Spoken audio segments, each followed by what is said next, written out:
Hi hello friends, welcome to the ಜಿ ಕ್ಯಾಸ್ ಮಾಡೋ ಸರ್ಕಲ್ ಯೂಟ್ಯೂಬ್ ಚಾನಲ್. ಈಗ ನಾವು ಅಕ್ಟೋಬರ್ 1 ಮತ್ತು 2, 2024ನೇ ಸಾಲಿನ ಪ್ರಮುಖ ಪ್ರಚಲಿತ ಘಟನೆಗಳನ್ನು ಕುರಿತು ಚರ್ಚೆ ಮಾಡೋಣ.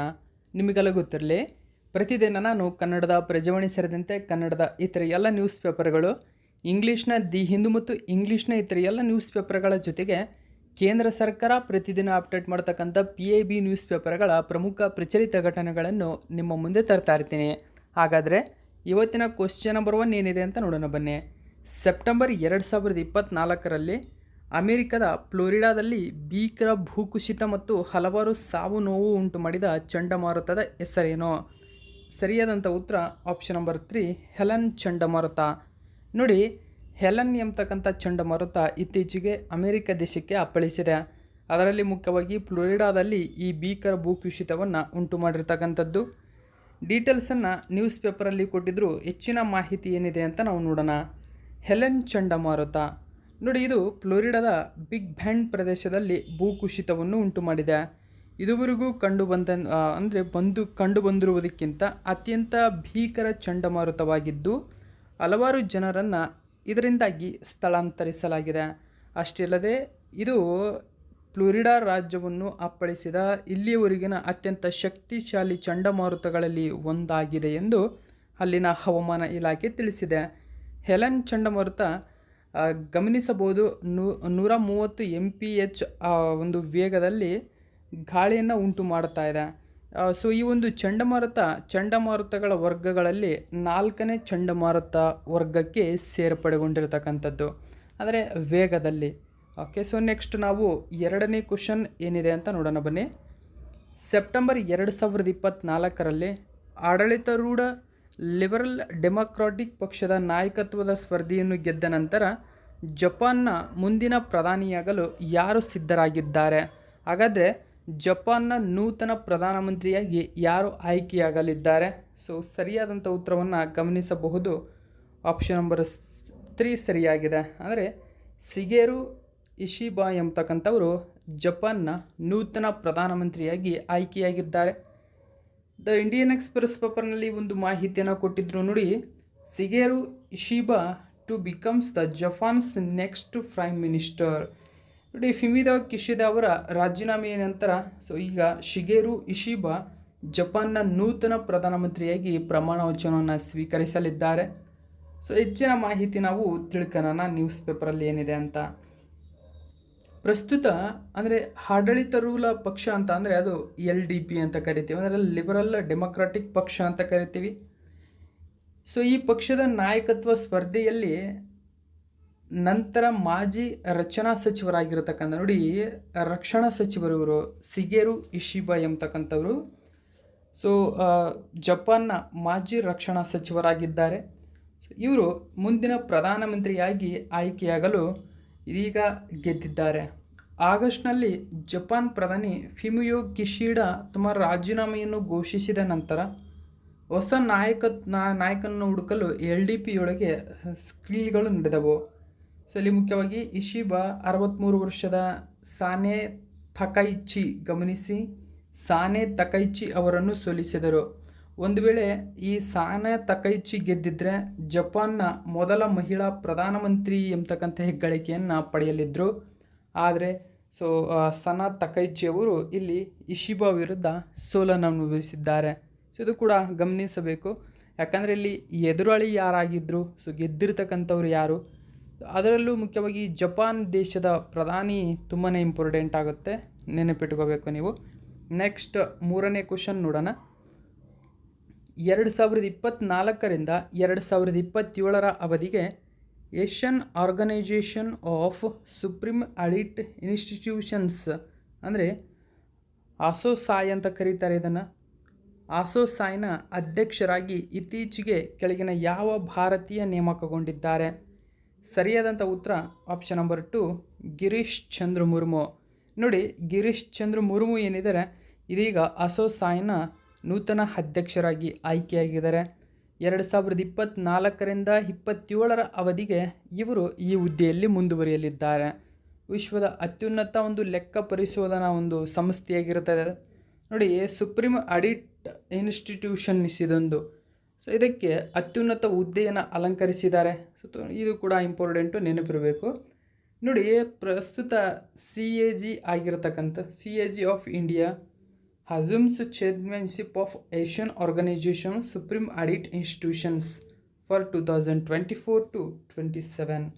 ಓಕೆ, ಸೊ ಈ ಅವಧಿಯಲ್ಲಿ ಇವರು ಅಧ್ಯಕ್ಷರಾಗಲಿದ್ದಾರೆ. ಡೀಟೇಲ್ಸನ್ನು ನೋಡಿ.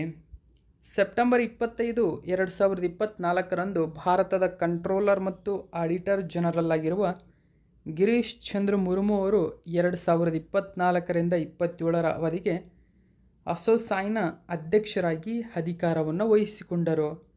ನವದೆಹಲಿಯಲ್ಲಿ ನಡೆದಂತಹ ಅಸೋಸಾಯ್ನ 16ನೇ ಅಸೆಂಬ್ಲಿಯು 48 ಸುಪ್ರೀಂ ಆಡಿಟ್ ಸಂಸ್ಥೆಗಳನ್ನು ಅಂದರೆ ಸಾಯ್ ಸೇರಲು ವಿಸ್ತರಿಸಿದೆ ಮತ್ತು ಇಲ್ಲಿ 22 ಸಾಯಿಗಳ ಮುಖ್ಯಸ್ಥರು ಸೇರಿದಂತೆ 42 ದೇಶಗಳಿಂದ ಸರಿಸುಮಾರು 200 ಪ್ರತಿನಿಧಿಗಳನ್ನು ಭಾಗವಹಿಸುವಿಕೆಯನ್ನು ಒಳಗೊಂಡಿತ್ತು.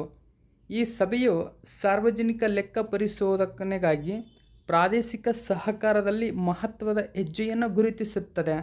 ಅಷ್ಟೇ ಅಲ್ಲದೆ ಪಾರದರ್ಶಕತೆ, ಹೊಣೆಗಾರಿಕೆ ಮತ್ತು ಉತ್ತಮ ಆಡಳಿತವನ್ನು ಹೆಚ್ಚಿಸುವುದರ ಮೇಲೆ ಕೇಂದ್ರೀಕರಿಸುತ್ತದೆ ಎಂಬುದು ಕೂಡ ಗಮನಿಸಬೇಕು. ನೋಡಿ, ಇದರ ಉದ್ದೇಶವೇನು? ಜೊತೆಗೆ 16ನೇ ಅಸೆಂಬ್ಲಿ ಭಾರತದ ನವದೆಹಲಿಯಲ್ಲಿ ನಡೆದಿರತಕ್ಕಂಥದ್ದು. ಸೊ ಇಲ್ಲಿ 48 ಸುಪ್ರೀಂ ಆಡಿಟ್ ಸಂಸ್ಥೆಗಳನ್ನು ವಿಸ್ತರಿಸಲಾಗಿದೆ. ಅಂದರೆ ಇವರೆಲ್ಲರನ್ನೂ ಕೂಡ ಸೇರಿಸಿಕೊಳ್ತಾ ಇದೆ, 48ಕ್ಕೂ ಹೆಚ್ಚು ಆಡಿಟ್ಗಳನ್ನು. ಓಕೆ, ನೆಕ್ಸ್ಟ್ ನಾವು 4ನೇ ಕ್ವಶನ್ ನೋಡೋಣ.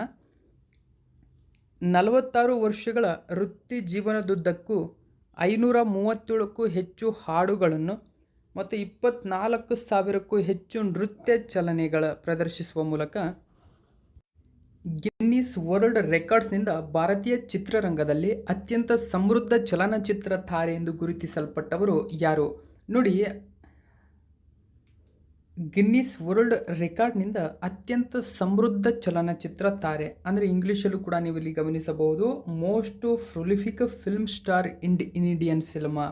ಸೊ ಯಾರು ಇತ್ತೀಚೆಗೆ ಗುರುತಿಸಲ್ಪಟ್ಟಿದ್ದಾರೆ, ಜೊತೆಗೆ ಇವರನ್ನು ಗಿನ್ನಿಸ್ ವರ್ಲ್ಡ್ ರೆಕಾರ್ಡ್ಗೆ ಸೇರ್ಪಡೆಗೊಳಿಸಲಾಗಿದೆ ಹಾಡುಗಳಲ್ಲಿನ ಅತ್ಯುನ್ನತ ನೃತ್ಯಕ್ಕಾಗಿ. ಸರಿಯಾದ ಉತ್ತರ ಗಮನಿಸಿ, ಆಪ್ಷನ್ ನಂಬರ್ 4 ಸರಿಯಾಗಿದೆ. ಮೆಗಾಸ್ಟಾರ್ ಚಿರಂಜೀವಿ, ತೆಲುಗು ನಟ. ಓಕೆ, ಡೀಟೇಲ್ಸನ್ನು ತಿಳ್ಕೊಳ್ಳಿ. ಇಂಡಿಯನ್ ಟುಡೇ ನ್ಯೂಸ್ ಪೇಪರಲ್ಲಿ ಕೊಟ್ಟಿದ್ದಾರೆ ನೋಡಿ. ರಾಮ್ ಚರಣ್ ಆನ್ ಫಾದರ್ ಆಗಿರತಕ್ಕಂಥ ಚಿರಂಜೀವಿಸ್ ಗಿನ್ನಿಸ್ ರೆಕಾರ್ಡ್. ನೋಡಿ, ಗಿನ್ನಿಸ್ ರೆಕಾರ್ಡ್ಗೆ ಇವರು ಇದೀಗ ಇನ್ಸ್ಪೈರ್ ಆಗಿದ್ದಾರೆ. ಏನಂತ ಗಿನ್ನಿಸ್ ವರ್ಲ್ಡ್ ರೆಕಾರ್ಡಿಗೆ ಸೇರ್ಪಡೆಗೊಳಿಸಲಾಗಿದೆ ಅಂತ ಕೇಳಿದರೆ, most prolific film star in Indian cinema ವಿಭಾಗದಲ್ಲಿ ಇವರನ್ನು ಸೇರ್ಪಡೆಗೊಳಿಸಲಾಗಿದೆ. ಭಾರತೀಯ ಚಿತ್ರರಂಗದ ಹೆಸರಾಂತ ಮೆಗಾಸ್ಟಾರ್ಗೆ ಚಿರಂಜೀವಿ ನಟ ಅಥವಾ ನರ್ತಕಿ ವಿಭಾಗದಲ್ಲಿ ಭಾರತೀಯ ಚಲನಚಿತ್ರೋದ್ಯಮದಲ್ಲಿ ಅತ್ಯಂತ ಸಮೃದ್ಧ ಚಲನಚಿತ್ರ ತಾರೆ. ನೋಡಿ, most prolific film star in Indian cinema ಎಂದು ಗಿನ್ನಿಸ್ ವಿಶ್ವ ದಾಖಲೆಗಳಿಂದ ಗುರುತಿಸಿದ್ದಾರೆ.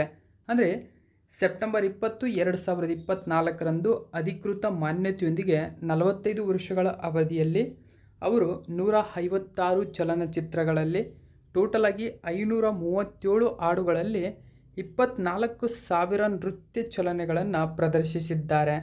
ಇದಕ್ಕಾಗಿ ಅವರನ್ನು ಈ ಗಿನ್ನಿಸ್ ವರ್ಲ್ಡ್ ರೆಕಾರ್ಡ್ಗೆ ಸೇರ್ಪಡೆಗೊಳಿಸಲಾಗಿದೆ. ಚಿರಂಜೀವಿ ತಮ್ಮ ವೃತ್ತಿ ಜೀವನ ಮತ್ತು ಯಶಸ್ಸಿಗೆ ನೃತ್ಯವು ಅವಿಭಾಜ್ಯವಾಗಿದೆ ಎಂದು ಕೃತಜ್ಞತೆ ಸಲ್ಲಿಸಿದರು. ಚಿರಂಜೀವಿ ಈ ಹಿಂದೆ ಮೇ 2024ರಲ್ಲಿ ಪದ್ಮವಿಭೂಷಣ ಪ್ರಶಸ್ತಿಯನ್ನು ಪಡೆದರು. ಭಾರತೀಯ ಚಿತ್ರರಂಗಕ್ಕೆ ಅವರ ಅಸಾಧಾರಣ ಕೊಡುಗೆಗಳನ್ನು ಗುರುತಿಸಿ 2006ರಲ್ಲಿ ಪದ್ಮಭೂಷಣ ಪ್ರಶಸ್ತಿಯನ್ನು ಅವರಿಗೆ ನೀಡಲಾಗಿತ್ತು. 2024ರ ಮೇ ತಿಂಗಳಿನಲ್ಲಿ ಪದ್ಮವಿಭೂಷಣ ಪ್ರಶಸ್ತಿಯನ್ನು ನೀಡಲಾಗಿದೆ. ಸೊ ಇವೆರಡೂ ಕೂಡ ಗಮನಿಸಿ, ಇಂಪಾರ್ಟೆಂಟ್ ಆಗುತ್ತೆ. ನೆಕ್ಸ್ಟ್ 5ನೇ ಕ್ವಶನ್ ನೋಡೋಣ. ಮಹಾರಾಷ್ಟ್ರದ ಯಾವ ವಿಮಾನ ನಿಲ್ದಾಣವನ್ನು ರಾಜ್ಯ ಸರ್ಕಾರವು ಜಗದ್ಗುರು ಸಂತ ತುಕಾರಾಮ್ ಮಹಾರಾಜ್ ವಿಮಾನ ನಿಲ್ದಾಣ ಎಂದು ಮರುನಾಮಕರಣ ಮಾಡಲು ಅನುಮೋದನೆ ನೀಡಿದೆ? ಸರಿಯಾದಂಥ ಉತ್ತರ ಆಪ್ಷನ್ ನಂಬರ್ 3, ಪುಣೆ ವಿಮಾನ ನಿಲ್ದಾಣ. ನೋಡಿ, ಪುಣೆ ವಿಮಾನ ನಿಲ್ದಾಣವನ್ನು ಇದೀಗ ಮಹಾರಾಷ್ಟ್ರ ಗವರ್ನಮೆಂಟ್ ಸಂತ ಜಗದ್ಗುರು ತುಕಾರಾಮ್ ಮಹಾರಾಜ್ ಏರ್ಪೋರ್ಟ್ ಎಂದು ಮರುನಾಮಕರಣ ಮಾಡಲು ಅನುಮೋದನೆಯನ್ನು ನೀಡಿದೆ.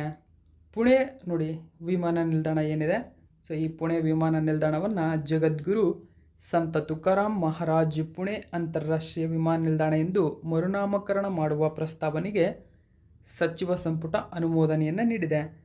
ಸಂತ ತುಕಾರಾಮ್ ಅವರು ಪುಣೆ ಜಿಲ್ಲೆಯಲ್ಲಿ ಜನಿಸಿದ ಭಕ್ತಿ ಚಳುವಳಿಯ ಸಮಯದಲ್ಲಿ ಮಹತ್ವದ ಸಂತ ಮತ್ತು ಆಧ್ಯಾತ್ಮಿಕ ಕವಿಯಾಗಿದ್ದರು.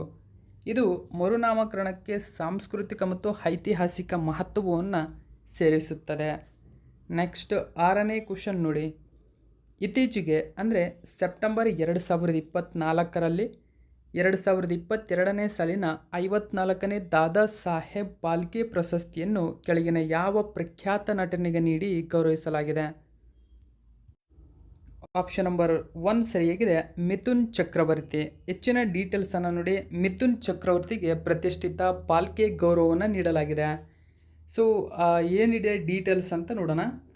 2022ರ ಪ್ರತಿಷ್ಠಿತ ದಾದಾ ಸಾಹೇಬ್ ಫಾಲ್ಕೆ ಜೀವಮಾನ ಸಾಧನಾ ಪ್ರಶಸ್ತಿಗಳಿಗೆ ಹಿರಿಯ ಹಿಂದಿ ಮತ್ತು ಬಂಗಾಳಿ ಚಲನಚಿತ್ರ ನಟ ಆಗಿರತಕ್ಕಂಥ ಮಿಥುನ್ ಚಕ್ರವರ್ತಿ ಅವರನ್ನು ತೀರ್ಪುಗಾರರು ಆಯ್ಕೆ ಮಾಡಿದ್ದಾರೆ ಎಂದು ಕೇಂದ್ರ ಮಾಹಿತಿ ಮತ್ತು ಪ್ರಸಾರ ಸಚಿವರಾಗಿರ್ತಕ್ಕಂಥ ಅಶ್ವಿನಿ ವೈಷ್ಣವ್ ಅವರು ಸೆಪ್ಟೆಂಬರ್ 30, 2024ರಂದು ಪ್ರಕಟಿಸಿದ್ದಾರೆ.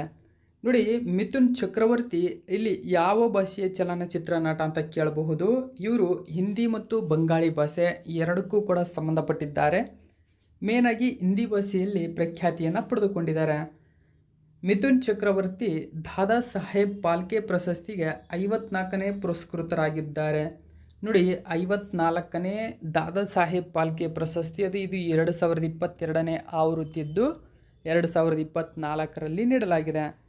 ಕಳೆದ ವರ್ಷ ಅಂದರೆ 2021ರ ದಾದಾ ಸಾಹೇಬ್ ಫಾಲ್ಕೆ ಅಥವಾ 53ನೇ ದಾದಾ ಸಾಹೇಬ್ ಫಾಲ್ಕೆ ಪ್ರಶಸ್ತಿಯನ್ನು ವಹೀದಾ ರೆಹಮಾನ್ ಅವರಿಗೆ ನೀಡಿ ಗೌರವಿಸಲಾಗಿತ್ತು. ಇದು ಕೂಡ ನೆನಪಿರಲಿ. ಓಕೆ, ಸೊ 2023ರಲ್ಲಿ ಈ ಪ್ರಶಸ್ತಿಯನ್ನು ವಹೀದಾ ರೆಹಮಾನ್ ಅವರಿಗೆ 53ನೇ ಪ್ರಶಸ್ತಿಯನ್ನು ನೀಡಲಾಗಿತ್ತು. ಜೊತೆಗೆ ನೋಡಿ, 8 ಅಕ್ಟೋಬರ್ 2024ರಂದು ನಡೆಯಲಿರುವ 70ನೇ ರಾಷ್ಟ್ರೀಯ ಚಲನಚಿತ್ರೋತ್ಸವ ಪ್ರಶಸ್ತಿ ಪ್ರದಾನ ಸಮಾರಂಭದಲ್ಲಿ ಮಿಥುನ್ ಚಕ್ರವರ್ತಿ ಅವರಿಗೆ ಪ್ರಶಸ್ತಿಯನ್ನು ನೀಡಲಾಗುತ್ತದೆ. ಸೊ ಮಿಥುನ್ ಚಕ್ರವರ್ತಿ ಬಗ್ಗೆ ನಾವು ಸ್ವಲ್ಪ ಮಾಹಿತಿ ನೋಡೋಣ. 3 ಬಾರಿ ರಾಷ್ಟ್ರೀಯ ಚಲನಚಿತ್ರ ಪ್ರಶಸ್ತಿ ವಿಜೇತ ನಟ ಮಿಥುನ್ ಚಕ್ರವರ್ತಿ ಜೂನ್ 16, 1950ರಂದು ಪಶ್ಚಿಮ ಬಂಗಾಳದ ಕೋಲ್ಕತ್ತಾದಲ್ಲಿ ಔರಂಗ್ ಚಕ್ರವರ್ತಿಯಾಗಿ ಜನಿಸಿಸ್ತಾರೆ. ಓಕೆ ನೋಡಿ, ಮಿಥುನ್ ಚಕ್ರವರ್ತಿ ಹಿಂದಿನ ಹೆಸರು ಔರಂಗ್ ಚಕ್ರವರ್ತಿ, ಕೋಲ್ಕತ್ತಾಲ ಪಶ್ಚಿಮ ಬಂಗಾಳ ಇವರ ಹುಟ್ಟೂರು ಎಂಬುದು ಗಮನಿಸಬೇಕು. ಸೊ ಏನಿದು ದಾದಾ ಸಾಹೇಬ್ ಫಾಲ್ಕೆ ಪ್ರಶಸ್ತಿ?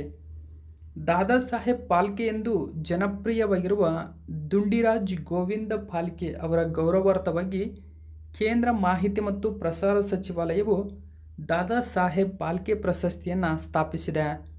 1913ರಲ್ಲಿ ಮೊದಲ ಚಿತ್ರ ರಾಜ ಹರಿಶ್ಚಂದ್ರ ನಿರ್ಮಿಸಿದ ಅವರು ಭಾರತದಲ್ಲಿ ಚಿತ್ರರಂಗದ ಪ್ರವರ್ತಕರಾಗಿದ್ದರು. ನೋಡಿ, ರಾಜ ಹರಿಶ್ಚಂದ್ರ ಮೊಟ್ಟ ಮೊದಲ ಬಾರಿಗೆ ನಿರ್ಮಾಣ ಮಾಡಿದಂಥವರೇ ದುಂಡಿರಾಜ್ ಗೋವಿಂದ ಫಾಲ್ಕೆ. ಸೊ ಅದರ ನೆನಪಿಗಾಗಿಯೇ ಆ ಪ್ರಶಸ್ತಿಯನ್ನು ನೀಡಲಾಗುತ್ತದೆ. ರಾಷ್ಟ್ರೀಯ ಚಲನಚಿತ್ರ ಪ್ರಶಸ್ತಿಗಳೊಂದಿಗೆ ವಾರ್ಷಿಕವಾಗಿ ಪ್ರಶಸ್ತಿಯನ್ನು ನೀಡಲಾಗುತ್ತದೆ. ಇದು 10 ಲಕ್ಷ ರೂಪಾಯಿ ನಗದು ಬಹುಮಾನ, ಸ್ವರ್ಣ ಕಮಲ ಮತ್ತು ಶಾಲು ಹೊಂದಿರುತ್ತದೆ. ಓಕೆ, 10 ಲಕ್ಷ ರೂಪಾಯಿ ನಗದು. ಪ್ರಶಸ್ತಿಯನ್ನು ಮೊದಲು 1969ರಲ್ಲಿ ನೀಡಲಾಯಿತು.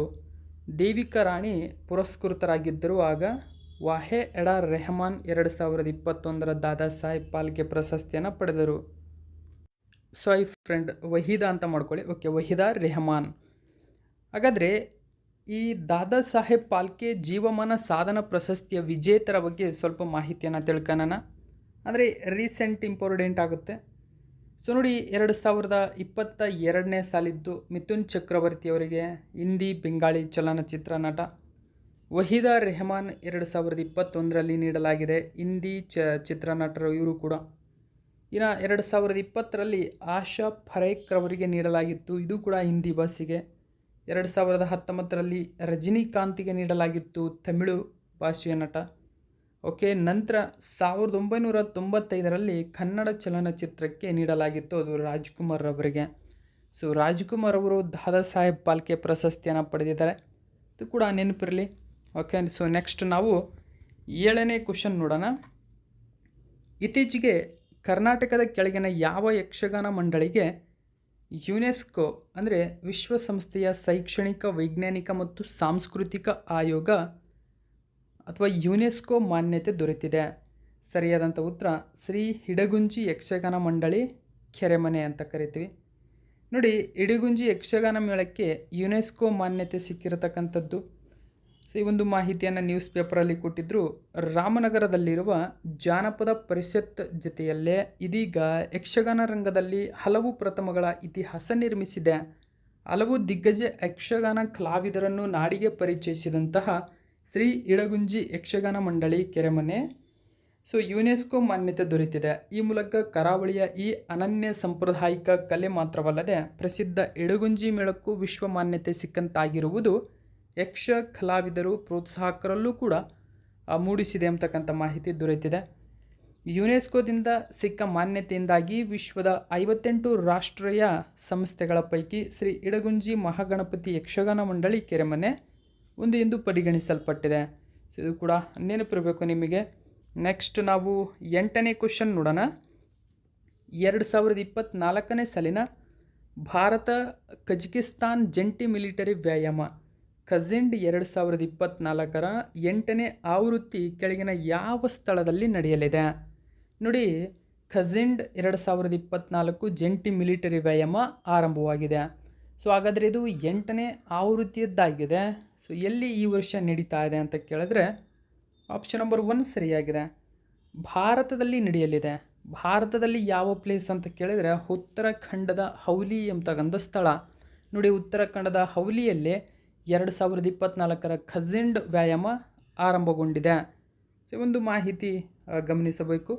ಎಕ್ಸಸೈಸ್ ಖಜಿಂಡ್ 2024 ಭಾರತ ಕಜಕಿಸ್ತಾನ್ ಜಂಟಿ ಮಿಲಿಟರಿ ವ್ಯಾಯಾಮ ಖಜಿಂಡ್ 2024 ಉತ್ತರಾಖಂಡನ ಔಲಿಯಲ್ಲಿರುವ ಪರ್ವತ ಸೂರ್ಯ ವಿದೇಶಿ ತರಬೇತಿ ನೋಡ್ನಲ್ಲಿ ಸೆಪ್ಟೆಂಬರ್ 30, 2024ರಂದು ಪ್ರಾರಂಭವಾಯಿತು.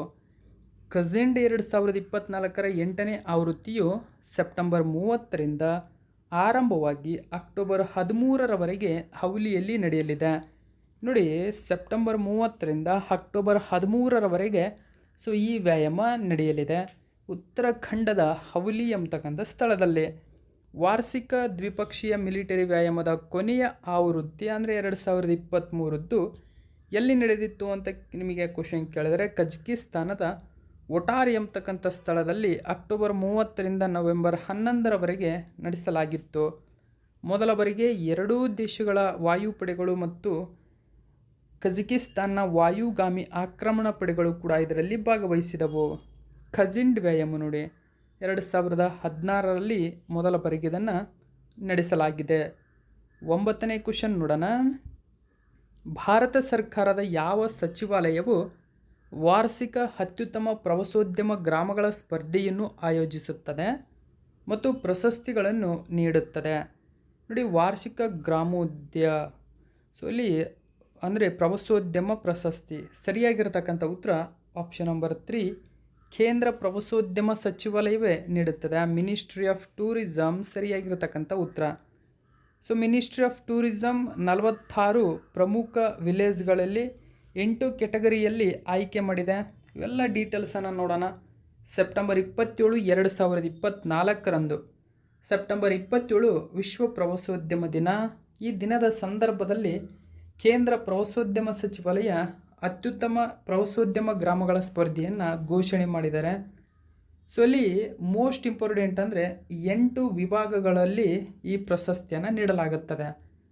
ಸಾಹಸ ಪ್ರವಾಸೋದ್ಯಮ, ಕೃಷಿ ಪ್ರವಾಸೋದ್ಯಮ, ಸಮುದಾಯ ಆಧಾರಿತ ಪ್ರವಾಸೋದ್ಯಮ, ಕರಕುಶಲ, ಪರಂಪರೆ, ಜವಾಬ್ದಾರಿಯುತ ಪ್ರವಾಸೋದ್ಯಮ, ಆಧ್ಯಾತ್ಮಿಕ ಮತ್ತು ಸ್ವಾಸ್ಥ್ಯ ಮತ್ತು ಗ್ರಾಮ ಪ್ರವಾಸೋದ್ಯಮ. ಈ 8 ವಿಭಾಗಗಳಲ್ಲಿ ಪ್ರಶಸ್ತಿಯನ್ನು ನೀಡಲಾಗುತ್ತದೆ. ಆ 8 ವಿಭಾಗಗಳ ವಿಜೇತರನ್ನು ಪ್ರಮುಖವಾಗಿ ನಾವು ನೋಡೋಣ. ಓಕೆ, ಸೊ ಅಲ್ಲಿ ಮೋಸ್ಟ್ ಇಂಪಾರ್ಟೆಂಟ್ ಅಂದರೆ ಇದು 2ನೇ ಪ್ರಶಸ್ತಿಯಾಗಿದೆ, 2ನೇ ಆವೃತ್ತಿಯದ್ದಾಗಿದೆ. 2ನೇ ಅತ್ಯುತ್ತಮ ಪ್ರವಾಸೋದ್ಯಮ ಗ್ರಾಮಗಳ ಸ್ಪರ್ಧೆಯ ವಿಜೇತರನ್ನು ನೋಡೋಣ. ಹಾಗಾದರೆ ಒಂದೇದು ಗಮನಿಸಿ ಸ್ನೇಹಿತರೆ, ಏನಂದರೆ ಸಾಹಸ ಪ್ರವಾಸೋದ್ಯಮ ವರ್ಗ, ಅಡ್ವೆಂಚರ್ ಟೂರಿಸಂ ಕ್ಯಾಟಗರಿ. ಸೊ ಈ ವಿಭಾಗದಲ್ಲಿ ಛತ್ತೀಸ್ಗಢ ರಾಜ್ಯದ ದುಸ್ಮರಾಸ್ ಗ್ರಾಮ ಅಗ್ರಸ್ಥಾನ ಅಥವಾ ನಂಬರ್ 1 ಎಂಬತಕ್ಕಂಥ ಹೆಗ್ಗಳಿಕೆಯನ್ನು ಪಡೆದುಕೊಂಡಿದ್ರೆ, ಜಮ್ಮು ಕಾಶ್ಮೀರದ ಅರು ಗ್ರಾಮ ನಂತರದ ಸ್ಥಾನದಲ್ಲಿದೆ. ಮೋಸ್ಟ್ ಇಂಪಾರ್ಟೆಂಟು ಕರ್ನಾಟಕದ ಕುದ್ಲೂರು 3ನೇ ಸ್ಥಾನದಲ್ಲಿದೆ. 4ನೇ ಸ್ಥಾನದಲ್ಲಿ ಉತ್ತರಾಖಂಡದ ಜಕೋಲ್ ಗ್ರಾಮವಿದೆ. ಇನ್ನು 2ನೇ ಪ್ರಮುಖ ಒಂದು ಭಾಗ ಅಂದರೆ ಕೃಷಿ ಪ್ರವಾಸೋದ್ಯಮ ವರ್ಗ, ಅಗ್ರಿ ಟೂರಿಸಂ ಕ್ಯಾಟಗರಿ. ಇಲ್ಲಿ ಕೇರಳದ ಕುಮಾರಕೋಮ್ ಗ್ರಾಮ, ಮಹಾರಾಷ್ಟ್ರದ ಖರ್ಡೆ ಗ್ರಾಮ 1 ಮತ್ತು 2ನೇ ಸ್ಥಾನವನ್ನು ಪಡೆದುಕೊಂಡಿವೆ. ಇನ್ನು ಸಮುದಾಯ ಆಧಾರಿತ ಪ್ರವಾಸೋದ್ಯಮ ವರ್ಗ, ಕಮ್ಯುನಿಟಿ ಬೇಸ್ಡ್ ಟೂರಿಸಂ ಕ್ಯಾಟಗರಿಯಲ್ಲಿ ಚಿತ್ರಕೂಟ, ಛತ್ತೀಸ್ಗಢ, ಮಿನಿಕಾಯ್, ಲಕ್ಷದ್ವೀಪ ಇವೆರಡೂ ಕೂಡ ಪಡೆದುಕೊಂಡಿರತಕ್ಕಂಥದ್ದು. ಚಿತ್ರಕೂಟ ಅಗ್ರಸ್ಥಾನದಲ್ಲಿದೆ. ನೆಕ್ಸ್ಟ್ ಕ್ರಾಫ್ಟ್ ವರ್ಗ ನೋಡಿ, ಕ್ರಾಫ್ಟ್ ಕ್ಯಾಟಗರಿ ವಿಭಾಗದಲ್ಲಿ ಅಸ್ಸಾಂನ ಸುಸ್ಲಿ ಗ್ರಾಮ ಅಗ್ರಸ್ಥಾನದಲ್ಲಿದ್ದರೆ, ಮಧ್ಯಪ್ರದೇಶದ ಪ್ರಾಣಪುರ ನಂತರದ ಸ್ಥಾನದಲ್ಲಿದೆ. ಇನ್ನು ಪರಂಪರೆಯ ವರ್ಗ, ಹೆರಿಟೇಜ್ ಕ್ಯಾಟಗರಿ ವಿಭಾಗದಲ್ಲಿ ಯಾವುದು ಅಗ್ರಸ್ಥಾನದಲ್ಲಿದೆ ನೋಡಿ, ಆಫೇಶ್ವರ ಗ್ರಾಮ ಗುಜರಾತು, ಹಾಂಡ್ರೋ ಗ್ರಾಮ ಮಣಿಪುರ. ಹೆರಿಟೇಜ್ ಕ್ಯಾಟಗರಿ ಪರಂಪರೆಯ ವರ್ಗ, ಇದು ತುಂಬಾ ಇಂಪಾರ್ಟೆಂಟ್ ಆಗುತ್ತೆ ನೋಡಿ. ಹೆರಿಟೇಜ್ ಪರಂಪರೆಯ ವರ್ಗ ಆದರೆ ಅತಿ ಹೆಚ್ಚು ಭೇಟಿ ನೀಡತಕ್ಕಂಥ ಸ್ಥಳಗಳು ಇವು. ಸೊ ಗುಜರಾತ್ನ ಹಾಫೇಶ್ವರ ಗ್ರಾಮ, ಮಣಿಪುರದ ಆಂಡ್ರೋ ಗ್ರಾಮ ಅಗ್ರಸ್ಥಾನದಲ್ಲಿದೆ, ನಂಬರ್ 1, 2 ಸ್ಥಾನದಲ್ಲಿ. ಇನ್ನು ಜವಾಬ್ದಾರಿಯುತ ಪ್ರವಾಸೋದ್ಯಮ ವರ್ಗ, ರೆಸ್ಪಾನ್ಸಿಬಲ್ ಟೂರಿಸಂ ಕ್ಯಾಟಗರಿಯಲ್ಲಿ ದುದಾನಿ ಗ್ರಾಮ, ದಾದ್ರಾ ಮತ್ತು ನಗರ ಹಾವೇಲಿ, ದೀವ್ ದಮನ್ನಲ್ಲಿದೆ, ಅಗ್ರಸ್ಥಾನದಲ್ಲಿದೆ. ಇನ್ನು ನೆಕ್ಸ್ಟು ಆಧ್ಯಾತ್ಮಿಕ ಮತ್ತು ಸ್ವಾಸ್ಥ್ಯ ವರ್ಗ, ಸ್ಪಿರಿಚುವಲ್ ಆ್ಯಂಡ್ ವೆಲ್ನೆಸ್ ಕ್ಯಾಟಗರಿಯಲ್ಲಿ ಆಂಧ್ರ ಪ್ರದೇಶದ ಅಹೋಬಿಲಂ ಗ್ರಾಮ ಇರತಕ್ಕಂಥದ್ದು. ಇನ್ನು ರೋಮಾಂಚಕ ಗ್ರಾಮ ವರ್ಗ ಅಂದರೆ ವೈಬ್ರೆಂಟ್ ವಿಲೇಜ್ ಕ್ಯಾಟಗರಿಯಲ್ಲಿ ಉತ್ತರಾಖಂಡದ ಅರ್ಸಿಲ್ ಗ್ರಾಮ ಇರತಕ್ಕಂಥದ್ದು. ಓಕೆ, ಸೊ ಇದು ಇವತ್ತಿನ ಪ್ರಮುಖ ಪ್ರಚಲಿತ ಘಟನೆ. ಇದೇ ತರಹದ ಮಾಹಿತಿಯೊಂದಿಗೆ ಮತ್ತೆ ನಿಮ್ಮನ್ನು ಭೇಟಿ ಆಗ್ತೀನಿ. Thank you so much for watching my video friends.